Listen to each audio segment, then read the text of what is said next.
Have you ever had a moment where your heartbeat gets so loud you can hear it in your ears? Or a moment that makes you wonder what would I have done if I hadn't opened the door? Because the night this happened, I still get chills just thinking about it. My name is Elena Brooks. I'm 31. A pediatric respiratory therapist living in a tiny apartment in Boulder, Colorado.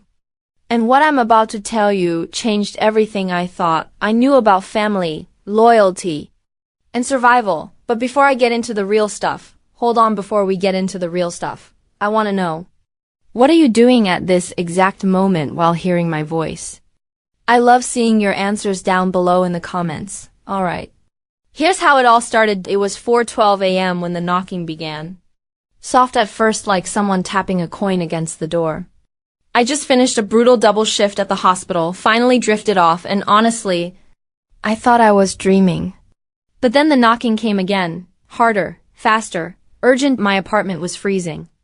The heater had blown out 3 days earlier and the landlord still hadn't shown up. I wrapped a blanket around myself and grabbed my phone screen, showing 4:12 in harsh white numbers before walking to the door. Something felt wrong. Like the air itself got heavier. I flicked on the porch light. The bulb buzzed, then lit up the small concrete landing outside my door. And that's when my stomach dropped. 2 small figures stood there. My niece, Maya, just 6 years old, was leaning against her older brother Luca, 11, who was barely holding himself upright. Maya didn't have a coat. She didn't have shoes.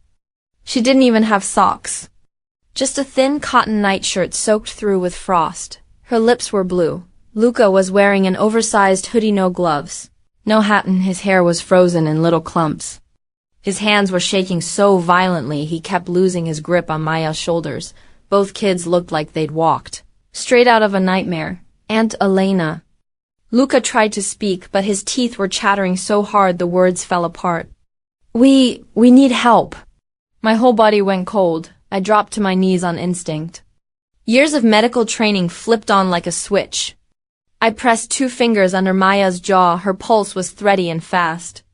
Her skin felt like ice. Her breath was shallow, catching like a rusty hinge. Hypothermia. Advanced. Dangerous. I pulled them inside, shut the door, locked it, and kicked the heater on even though it barely worked. Luca. Sweetheart, how long were you outside? I asked. He blinked slowly, like his eyelids were heavy. I don't know. Maybe a long time. Mom and Tom left. Said they'd be home by dinner. But dinner never came. His voice cracked. Not from crying. From cold. I wrapped Maya in my thickest blankets, rubbing warmth into her tiny arms, her legs, her back. Her breath whistled tight, constricted. That was bad. Very bad. Then Luca's knees buckled. He dropped right onto my floor like his body had given up. His hands were ghost pale, fingertips bluish around the nails. Early frostbite. My heart pounded. Where were their parents? Why were they out in the cold alone? What happened tonight? But I couldn't ask. Not yet. First, I had to keep them alive. I grabbed my phone, dialed 911. My hands were shaking so hard I nearly dropped it as the dispatcher answered. Maya made a soft, strangled sound, like she couldn't pull air in anymore.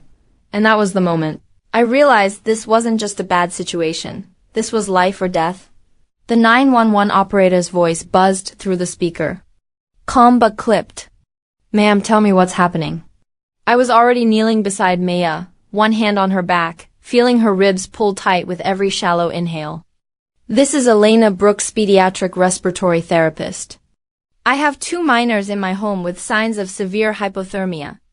One is experiencing respiratory distress. I need an ambulance now. My voice stayed steady but inside. I was shaking. Luca tried to sit upright, but he leaned sideways, catching himself with one trembling hand. It's okay, I told him gently, brushing the frozen strands of hair from his face. You're safe now.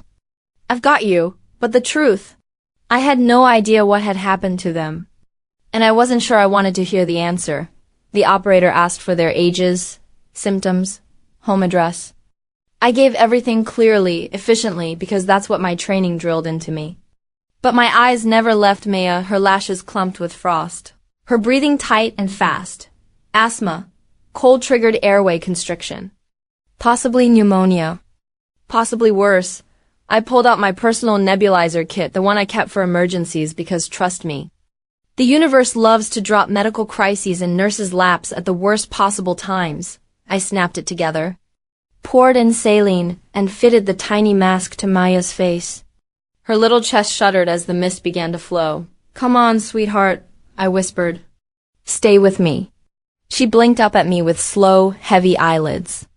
"Aunt Ellie?" Her voice was a croak. "A rasp. Can we go home now?" My heart cracked clean in half. "This is home for now," I said softly. "You're safe. I promise." Behind me, Luca whispered, "It wasn't our fault." I turned toward him. "What wasn't your fault, honey?" He swallowed hard. His lips were cracked.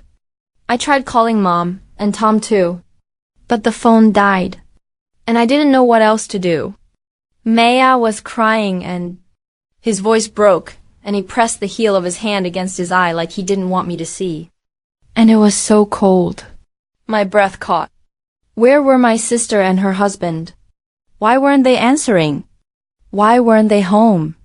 But right now, the priority was warming them safely. Too fast, and their hearts could flip into arrhythmia.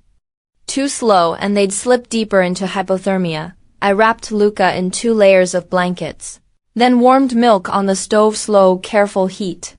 When I brought it to him, his fingers were too numb to hold the mug, so I guided the straw to his lips. He winced at the first swallow, warmth hitting frozen tissue, but he forced himself to drink. "Brave kid, where were you guys?" I finally asked, keeping my tone gentle. "Can you tell me what happened?" He stared at the mug like he could fall asleep right into it. "Mom and Tom left around, I don't know, 5. Said they were going to a networking dinner. They told us to order pizza and watch TV. That was hours ago," I whispered. He nodded. "It got cold. Really cold. And when I went to check the thermostat, the lights in the hallway were off. Mia wanted to look outside, and the back door shut behind us. The lock, it clicked, and we were stuck." I felt a wave of nausea.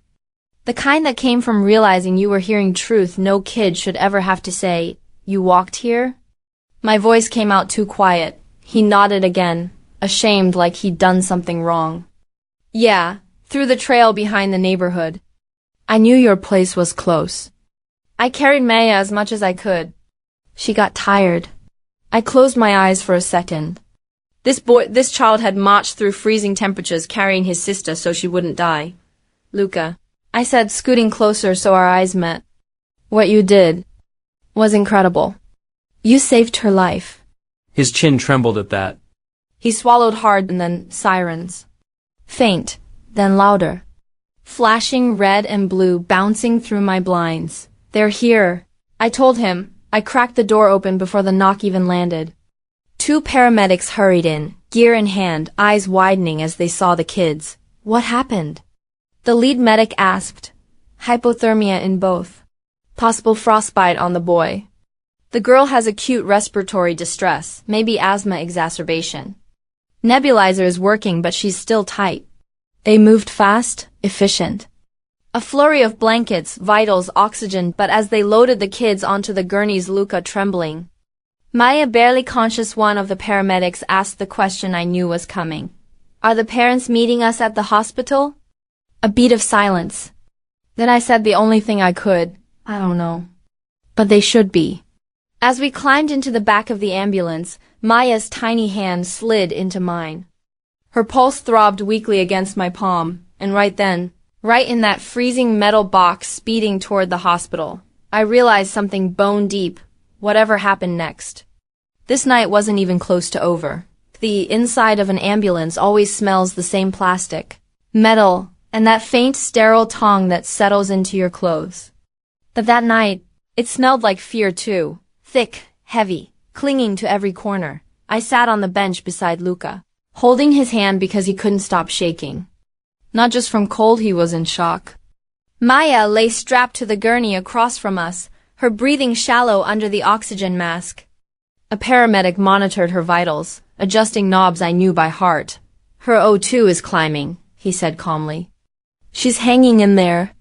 Good, but the tension in Luca's face didn't ease. Hey, I whispered, leaning toward him. You're doing amazing. You're safe. Maya's safe. We're almost at the hospital. He nodded, but his lips pressed into a thin line. Are we in trouble?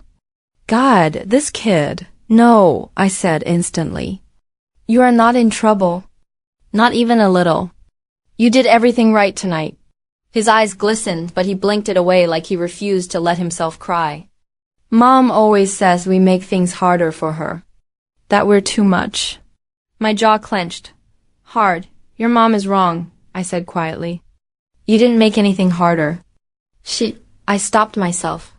I couldn't badmouth their mom in front of them. But the truth.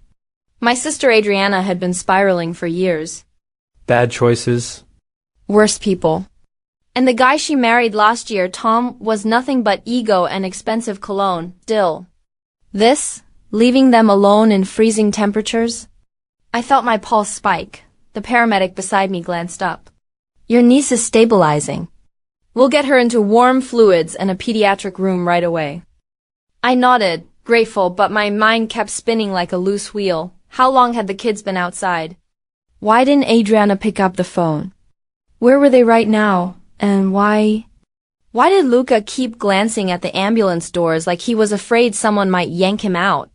When we arrived at Boulder Children's Hospital, the doors slid open and warm air washed over us.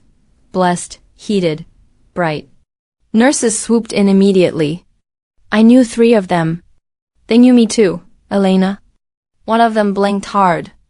Are these your sister's kids? Yeah, I breathed. Long story. Hypothermia, possible frostbite, and she's in respiratory distress. They moved like lightning. Wheeling Maya toward the pediatric wing, getting Luca into a private room with warming blankets and 4 fluids. But as they worked, I stayed right beside them, helping where I could until a doctor finally squeezed my shoulder. Elena, go outside the room for a sec. Let us finish the assessments. I didn't want to. I didn't want to leave either kid even for a heartbeat. But I stepped out, rubbing my hands over my face, trying to keep my breathing steady, and that's when an officer walked toward me, young, tall, buzkit. Badge catching the harsh white light. Miss Brooks? Yeah, that's me. I'm Officer Grant Turner, responding to the child welfare call from MZ. I need your statement. Right, this part, he flipped open a small notepad, pen poised. Start from the moment the kids arrived at your door. My voice came out steady. But inside I felt like a cracked glass vibrating on the edge of a table. I told him everything, the knocks. The freezing clothes, Luca's story about the door locking behind them. The parents leaving at 5, the cold, the walk through the forest trail. Officer Turner's jaw tightened with each detail. When I finished, he lowered the notepad. Have you tried contacting their mother? I've called her 3 times, I said. No answer. She's probably out with her husband. Probably? His eyebrows rose. I sighed. Look, Adriana's been distracted. And Tom's a narcissist with a wallet. They party a lot. They're unreliable. He made a small sound, something between disbelief and disgust. Do you know where they might be right now? I hesitated. Then admitted, if I had to guess, some rooftop bar downtown. Or Tom dragged her to another late-night business social. And the kids were left alone in that? He asked bluntly. I nodded. He exhaled slowly, lips pressed tight. All right. We're sending officers to their residence immediately. My stomach twisted. Good, I said. Because these kids deserve better. He closed his notebook. I'll update you as soon as we find the parents. But there was something in his tone, some dark seriousness, that made the hairs on my arms rise. Officer. Is something wrong? He paused, then looked at me with steady, unsettling eyes. Elena, I need you to prepare yourself. Because based on what I'm hearing tonight, he lowered his voice, this situation is about to explode. A chill slid down my spine, colder than the air outside. Colder than anything from earlier, and somewhere deep in my chest. A small voice whispered, this was only the beginning. An hour crawled by in the pediatric wing, long enough for my nerves to stretch thin, but not long enough to get any real answers. I kept pacing the hallway like some restless ghost, glancing into Luca's room every few minutes to make sure his color was returning. He was bundled in warming blankets, IV slowly dripping fluids into his arm. Eyes half closed as he watched a cartoon playing silently on the mounted TV every time he shifted. I flinched, this instinctive protective pull, like I needed to wrap my entire body around these kids and shield them from the whole damn world. Maya, meanwhile, was stabilized in the room next door. They had her on warmed, humidified oxygen and a slow saline drip. Her breathing was easier, but her little chest still rose with a tired, raspy effort. I kept my hand on the glass window, watching her. She looked so tiny under those blankets. Too tiny. And rage, the quiet, icy kind, started burning under my ribs. Where were their parents? While I was staring into Maya's room, I didn't even notice Officer Turner walk up beside me until he spoke. Elena? I nearly jumped. Did you find them? He hesitated just long enough to make my stomach sink. We located the residence, he said. Lights off. No cars in the driveway. No sign of forced entry. Or anyone home. My pulse spiked. What about their phones? Did you track them? We're working on that, he said. But based on the neighbors' statements, it seems the parents were gone most of the night. I closed my eyes. Of course they were. Turner continued, voice low. We're treating this as child abandonment until proven otherwise. The hallway buzzed with fluorescent lights, nurses walking past, machines beeping behind doors. But everything felt distant, like I was underwater. I swallowed hard. So, what does that mean for Luca and Maya? It means, Turner said, Child Protective Services will get involved by morning. And considering your relation, you'll probably be the first placement option. I felt the floor tilt for a second. Not in a bad way. Just overwhelming me? Take them in? My tiny apartment could barely hold me and a cat I didn't even have. My pantry was full of ramen and protein bars. My schedule was chaos. I had no second bedroom. No kid beds. No toys. No nothing, but the thought of them going to strangers after tonight? Absolutely not. I'll do whatever I have to, I said. Anything. Just don't let them go into the system. Turner nodded. We'll take it step by step. He stepped away to make a call, leaving me standing there with my heart climbing up my throat. A nurse tapped my shoulder. Elena, Luca's asking for you. I rushed into his room. He looked small in that oversized hospital gown, fingers picking at the blanket edge. Hey, bud, I said, softening my voice. He looked up at me with wide, scared eyes. Are we staying here forever? God, these kids have been carrying fear so long. They didn't even expect safety anymore. I pulled a chair beside his bed and sat. No, honey. You're not staying here forever. You're staying until you're better. After that, we'll figure everything out. His chin trembled. Are Mom and Tom coming? I froze for half a second, but kids know. They feel the truth even when you sugarcoat it. I don't know, I said honestly. But I promise you this, you're not alone. I'm right here. He nodded, curling deeper into the blankets. For a moment the room was quiet. Just the soft hum of machines and Luca's slow breathing. Then Officer Turner appeared in the doorway again. His expression was sharper now, more alert. Something had changed, Elena, he said. I need to talk to you. Privately. My heartbeat kicked up. What happened? He checked the hallway, then stepped inside. Lowering his voice, we found a neighbor who has doorbell footage of your sister and her husband leaving the house. They were laughing, drinking, totally fine. I blinked. Okay. That video was timestamped at 11:53 p.m. My breath stilled. Luca had said they were stuck outside hours before that. So the kids were already out there. I whispered. Frozen, locked out. And they just left? Turner nodded grimly. That's not all, he added. The neighbor's camera also caught something else. Something you're gonna want to sit down for. I didn't sit. I just stared at him. Heart pounding like a warning siren. Elena, he said, voice tightening. We have reason to believe this wasn't an accident. A chill rippled down my spine. He looked me dead in the eyes. It's time you knew what really happened at that house. For a second, the hallway tilted like the floor dropped out from under me. I gripped the doorframe of Luca's room just to keep myself steady. Turner, I said, barely above a whisper, what do you mean it wasn't an accident? He motioned me out into the hall. I glanced back at Luca sleeping now. Finally, warm and quietly stepped into the corridor. Turner's face had shifted from professional concern to something sharper. Something that made my stomach curl. We reviewed the neighbor's footage, he said. It didn't just show your sister and her husband leaving the house. It showed what they did before they left. I braced myself. Okay, I said. Tell me. Turner took a breath. Your sister, Adriana?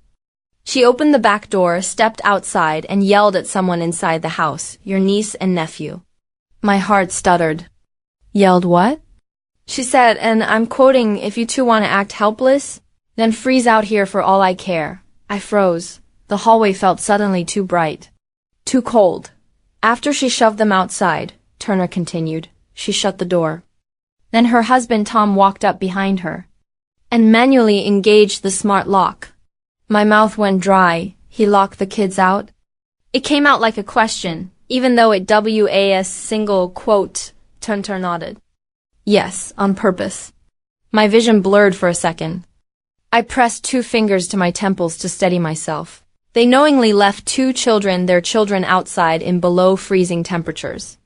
And then went out drinking. I whispered, I'm afraid so. I felt something inside me snap, not a loud break, but a quiet, clean one. A cut you don't feel at first. Then the pain rushes in like fire. That's attempted harm, I said, trembling.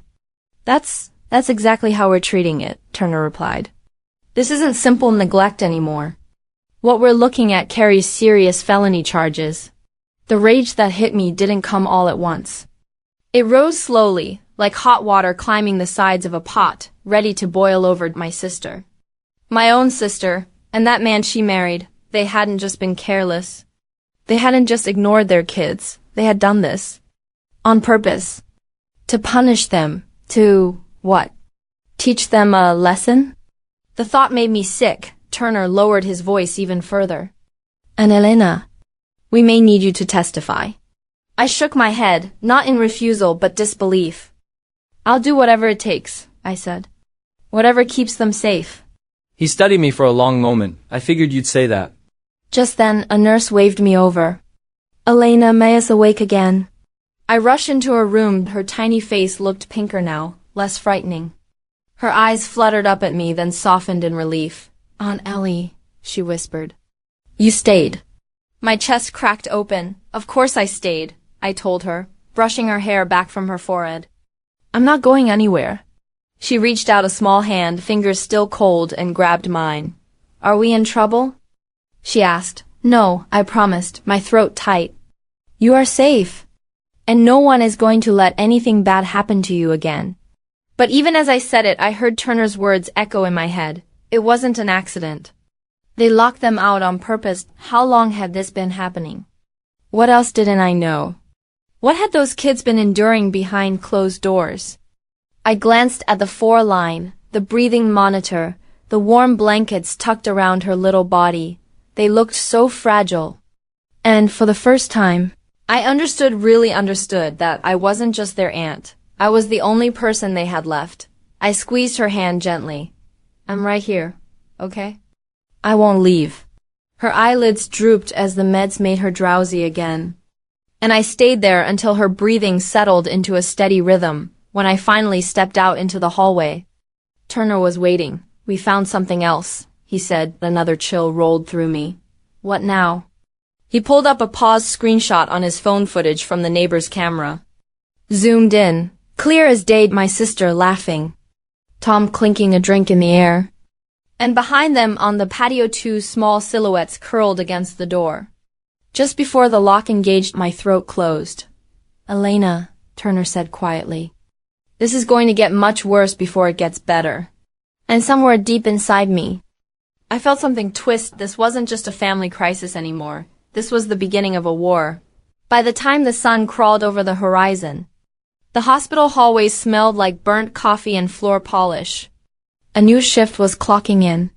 Fresh scrubs, fresh faces, none of them knowing the avalanche headed straight toward us. I'd barely slept a minute.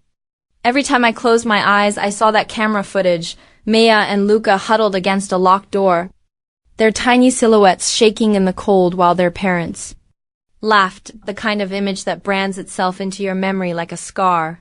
I stepped into Luca's room again around 7:15.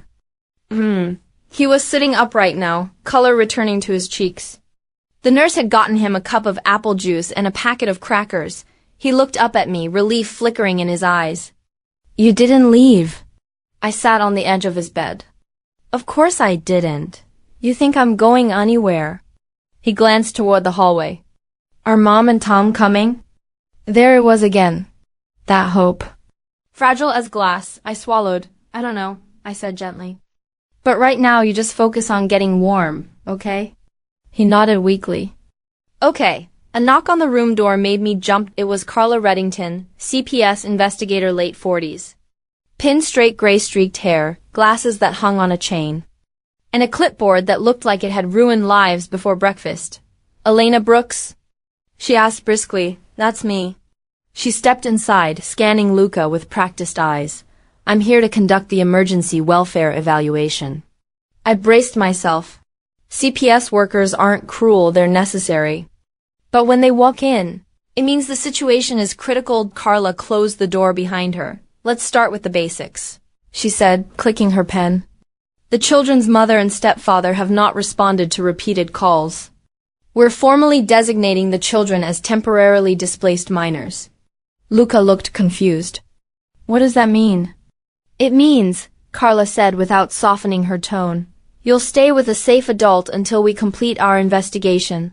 He stared down at his blanket, fingers curling around the edge. Carla turned to me. "Are you willing to be considered for emergency kinship placement?" "Yes," I said immediately. "Absolutely." She nodded once. "Then I'll need to inspect your home today." I froze. My home? My tiny, cramped, cluttered one-bedroom. I thought about the piles of mail on my counter, my laundry basket in the living room, the broken lamp I still hadn't thrown out. No kids' beds. No toys. No safety locks. No nothing, but I also thought about these kids being sent to strangers instead of me. "I'll make it ready," I said. "Just give me a few hours." Carla made a small, unreadable sound almost. A hum.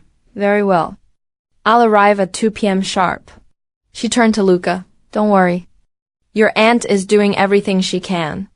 When she left, my heart was pounding so hard it felt like it shook the floor tiles. I checked on Maya next. She was half asleep but stable, breathing easier. Tiny fingers curled around her stuffed hospital bear like it was a lifeline. "Hey, baby," I whispered. "Auntie's here." Her eyelids fluttered. "You smell like coffee." I let out a shaky laugh. "Because I've had 3 cups. And I'm about to have 3 more." She smiled faintly before drifting off again as I stepped back into the hallway. Officer Turner was there waiting for me, arms crossed, face set in that grim expression he seemed to reserve for atrocities. "Elena," he said. "We found them," my breath caught. "Where?" "Downtown. At a hotel bar. They were intoxicated, belligerent. They tried to claim the kids were staying with a sitter." My jaw dropped. "A sitter?" "They lied." Turner held up a hand. "It gets worse." My stomach twisted. "What now?" "They're claiming you took the kids without permission." I froze. "What?" "They're insisting you interfered, that the kids lied to you, that they were just outside for a minute." I felt heat explode under my skin. "Are you kidding me?" "I have their symptoms documented. Nurses, paramedics, the footage." Turner nodded. "We have everything we need to contradict their story." "But Elena, they're not going down without swinging. They're trying to get ahead of the narrative." I rubbed both hands over my face. Of course they were. Of course those two would rather burn the world down than take responsibility. Turner stepped closer. "I need you to be prepared. They're on their way here." My heart jumped. They're coming here? He nodded grimly. They were demanding access to the kids. We denied it. They threw a fit. They're angry. And they're not thinking straight. I stared at him, stunned. What am I supposed to do? Turner's voice dropped low. Stay with the kids. Don't leave their sides. And Elena, he hesitated, eyes narrowing. Whatever you think is about to happen, multiply it by 10. A chill ripped right through me because I could tell from his tone. From his eyes, the real storm was about to hit. The moment Officer Turner said, "They're on their way here," something inside me snapped into a new gear, sharp, focused, protective in a way I'd never felt before. Not fear, not panic. Just a cold, steady fire. I stepped back into the pediatric wing just in time to hear the automatic doors hiss open. And there they were. Adriana, my sister, stumbled in first. Mascara smeared down her cheeks, hair matted from wind and God knows what else. She wore a glittering club dress, cheap faux fur draped around her shoulders. And that same entitled expression she'd perfected since high school. Behind her was Tom. Puffed up chest, red-rimmed eyes, and the swagger of a man who truly believed consequences didn't apply to him. He smelled like whiskey and cologne, so strong it spread down the hallway like a chemical spill. The second Adriana spotted me, she shrieked, "You!" Her voice cracked across the hospital walls like a whip. "Where are my kids? What did you do?" Every nurse in the unit stopped. Even the security guard turned. I stepped forward, spine straight. "What did I do?" I said quietly. "Your kids almost died last night. Oh, please." Adriana rolled her eyes dramatically. "They were outside for 5 minutes. 3 hours, actually," I cut in. "In 20-degree weather. With you drinking at a hotel bar." Tom scoffed. "We're allowed to have a dull time." We hired a sitter. Officer Turner appeared behind them like a ghost. Arms crossed. "Funny," he said dryly, "because we interviewed every neighbor. Every camera shows no sitter entered that home, ever." Tom's jaw tightened. Adriana spun toward him. "Say something. She's twisting everything." "Actually," Turner said, stepping beside me, "we have the doorbell footage." "Want to see it?" "The part where you shove the kids outside and lock the door behind them. Or the part where you laugh about it." Adriana went pale. Tom's face went red. "That's out of context," Adriana sputtered. They were being dramatic. "Luca exaggerates everything. He carried his sister through the woods in the freezing cold to save her life," I said, shaking. "And you're calling him dramatic?" For 1 second, one long, suspended second, Adriana's face softened. Like she almost realized what she'd done, but then she straightened her shoulders, chin raised. "You're just jealous," she snapped. "Always have been. Jealous I have a husband. Jealous I have a life. Jealous I have kids and you don't." And then she said it, the sentence that sealed everything. "You took them because you've always wanted mine." That was it. My breath punched right out of my lungs. "You left them to freeze," I whispered. "You could have killed them. But somehow, you still think I'm the problem?" Turner motioned subtly. 2 more officers approached from the waiting room. "Adriana Hart," he said. "You are under arrest for felony child endangerment, negligent harm, and obstruction of an active investigation." Tom stepped back. "Whoa, hold up," and Tom Whitaker, Turner continued. "You are under arrest for intentional child neglect and contributing to hazardous conditions for minors." Adriana screamed as the cuffs clicked around her wrists. Tom cussed Turner out the entire time like that would magically erase evidence. Both of them were dragged toward the exit, yelling over each other, insisting they were victims, but it was Luca Tiny, brave Luca, who ended it. He'd woken up during the chaos. He stood in the doorway of his hospital room, 4 still in his arm, blanket wrapped around him like a cape. He stared at his mother, and in the smallest, quietest voice, he said, "Please, don't come back." Adriana froze mid-shriek. Her eyes widened like, for the first time, she understood what she'd lost. But it was too late. The officers led them out. Doors slid shut. Silence fell over the hallway. I knelt beside Luca, pulling him into my arms. "It's over," I whispered. "I've got you. I've got both of you." And I'm not letting anything like this happen ever again. He nodded against my shoulder. And for the first time all night, I felt the weight lift. Just a little. 2 weeks later, CPS completed the investigation. The charges stuck. Custody was transferred to me the day I brought Maya and Luca home. I stood in the doorway, kids on each side, and felt something warm bloom in my chest. Safety, stability, family. They were finally home. And before we close this chapter, I want to ask you something. What would you have done if 2 kids showed up at your door at 4 a.m. freezing and terrified? Tell me in the comments. I genuinely want to know. And hey, if this story gripped you, shocked you, or made your heart pound even a little, don't forget to like, share, and subscribe to Silent Revenge Lab, because trust me, the stories only get crazier from here.